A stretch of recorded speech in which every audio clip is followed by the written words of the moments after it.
The animals of the world exist for their own reasons, quoted by Alice Walker, not Alan Walker, conveys a very powerful message. In brief, even though they have not developed to be as sentimental as humans, all wildlife species have a right to exist on this planet. Some of us own pets.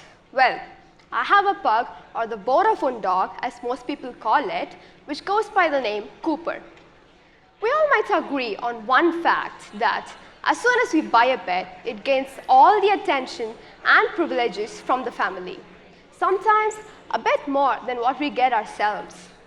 Today, let us travel through the life of a wild animal and get to know their situation.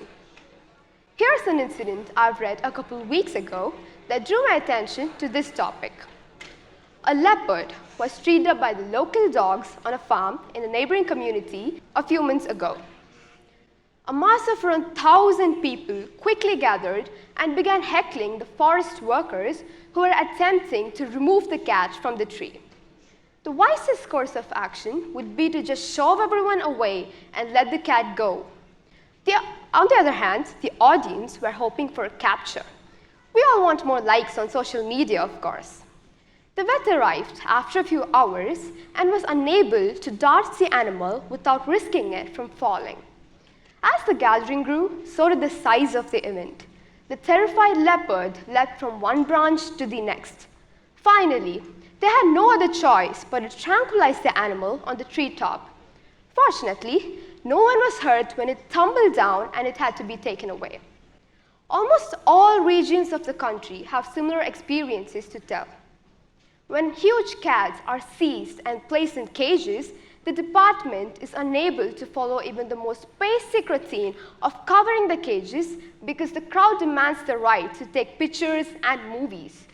Brutal films of animals being battered to death by frenzied mobs are often disseminated, and we rightfully condemn them. However, no one is asking the right questions. How do pets get to spend so much of their time just eating and sleeping? Okay, just kidding. What is causing a formerly tolerant Indian peasant to change? Why are they acquiring an anti-wildlife mindset and perceiving themselves as at odds with outsiders? In India, a country that loves its culture, every soul on this earth must aid each other's existence, whether living or non-living. We believe that most of us respect and follow our culture. But as we go further, do we? I hope we're all familiar with the word vermin. Vermin are wild animals or birds that are thought to be a source of problem in the modern society. Wild animals in India can be classified as vermin if they pose a threat to human life or property. When an animal is declared as vermin, it becomes an easier game for both hunters and meat traders. To be more specific, it can be slaughtered. Sad, isn't it? The Wildlife Protection Act of 1972 gives the government the authority to declare any animal or bird that the people suggest as vermin. Now, all of these information points to animals as the source of blame, which raises one crucial question. Are animals the true culprits here? In my opinion, the opposite would be true. When we look into why animals tend to destroy humans or their property, I have a few theories that seem reasonable when you ponder over it. For example, why exactly would animals leave their habitat? Consider a normal tiger, the national animal of India. It has its own habitat, totally undisturbed, and animals that it feasts on right in its own habitat. What's the difference when we compare this tiger with the one in our own reality? A tiger in our reality has a habitat, of course, but is it undisturbed? This is definitely not a question which has an answer that may vary. Deforestation and encroachments are the most glaring issues humans have created for the wildlife. We destroy forests. There's the habitat of most animals for our own necessities. This leads to animals entering human settlements for food and shelter. Looking deep, aren't we the ones to have initiated this catastrophe? Yes, I said catastrophe. Well, if it was Cooper, he would have heard it as carrots and toffees. Moving on, let me give you an alternate perspective. Why would animals destroy crops? If it's a crop that's destroyed, then it definitely has to be a herbivore. We hunt down most animals like lions and tigers that prey on most herbivores like deer, goats, gazelles, or antelopes. That's how the food cycle works. But our actions have reduced the population of most herbivores, and as we've already destroyed their habitats, they have to come across human settlements for food. Yet again, the blame lies solely with us humans. The wild animals are victims, not vermin. In or around the year 2016, the TV screeched. Breaking news! Rhesus macaque monkeys, nilgai, and wild boars are declared vermin. The remote control was with my dad, as usual, and he was like, rather disappointing that I was expecting a lion and a deer in a fight arena. This is the reaction he or most of us would give. We realize what the harm that we're causing to wildlife, but we tend to ignore it. Now, as we know why animals trespass in our spaces, shouldn't there be a how to avoid it? Firstly, deforestation creates one major problem that cannot be solved. That is habitat destruction. Most of the forests are utilized by us for our medicinal and domestic uses. We may not be able to put an end to it, but with the help of a few scientists and a group of people, we can give these animals a natural home. This idea is commonly known as community-led conservation, which is a completely community-driven effort. It is basically all about creating spaces like wildlife sanctuaries and national parks that help in the protection and to increase biodiversity. There are only two requirements for this method, that is, local people's cooperation and scientific expertise. It is low cost and flexible in all regions of the world. This strategy, in fact, enhances the quality of life for local residents while encouraging traditional ways of life. This is truly the best of both the worlds: local knowledge, practicalities, and priorities, as well as the worldwide scientific endeavor to save biodiversity. Combining local and foreign expertise may be quite effective. According to a survey, more than 1.1 billion people globally depend on protected areas for a significant percentage of their livelihoods. Providing alternate sources of income through community-based initiatives that are sustainable, inclusive, culturally acceptable, and can generate financial returns is one of the greatest methods to stop or minimize abuses like poaching, trafficking, unregulated fishing, and unlawful harvesting.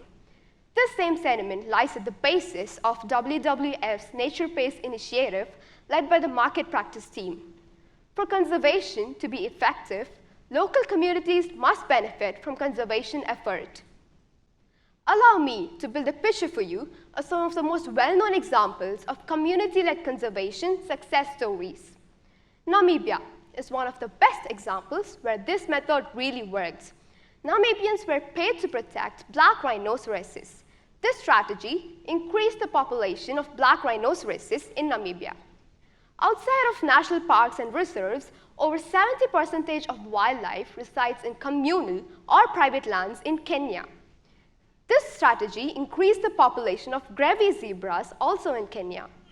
On the other hand, the Andaman and Nicobar Islands have the highest number of wildlife sanctuaries. If we put a few hands together, we can create community-led conservation a success story in other parts of India too. Now, let's talk about extinction. We have learned the definition of this word in our textbooks or on Google, absolutely, in simpler words. Now, I can totally understand if this section of your textbooks were torn apart by a pet, but the definition was no longer in existence. Today, let me give you an alternative definition. Human beings overexploit animal species for their own necessities, leading to animals declining completely, leaving no trace of existence. This is known as extinction. That might have made some thoughts clear. If not many, at least one thought. The main cause of extinction is mostly humans. According to the findings of a survey, over 900 animal species have gone extinct in the last 5 centuries. Species that are declared as vermin now are later known as extinct animals, just like how pets now are thought to be innocent while later recognized as the food thieves of the house.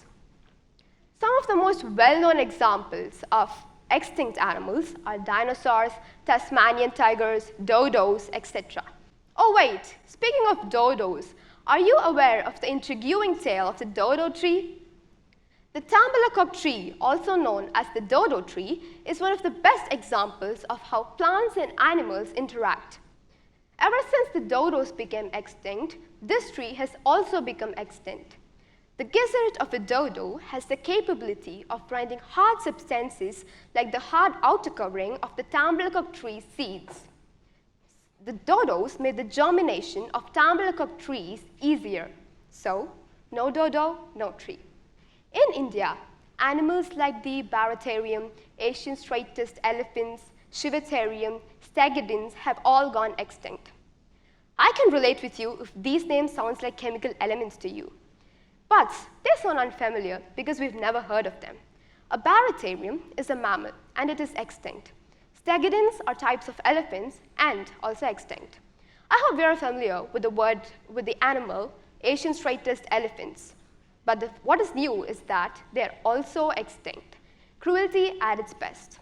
Now, what can we do to stop extinction? Hunting is not a major requirement of our livelihoods. We hunt animals just for their fur, which is used in the making of clothing, or for their teeth, which are used as decorative items. Some people hunt animals just for the sake of prestige, or for trophies that are awarded for doing so. It is not something we cannot live without. We merely do it for fun. If we stop doing this, the food cycle will not be disturbed and our fields will not be destroyed. Extinction of animals can also be stopped if we stop such thoughtless deeds, shutting a tight lid on our greed. Let's face the truth. The plants and the animals are facing an existential threat from the continuous extinction. Extinction of wild plants and animal species poses a threat to the Earth's rich and diversified ecosystems that we all rely on. The reintroduction of traditional expertise to wildlife management is one of the additional benefits of reuniting local communities. You will not believe this, but since ancient times, local and indigenous knowledge systems have always included human-animal cohabitation. They recognized which regions would be visited by an elephant and how to arrange crops accordingly. They were well aware of which path a tiger would take if it ventured into the bush and how to avoid it farther down. Majority of our knowledge, tracking skills, wildlife behavior, and environmental experience have all been lost.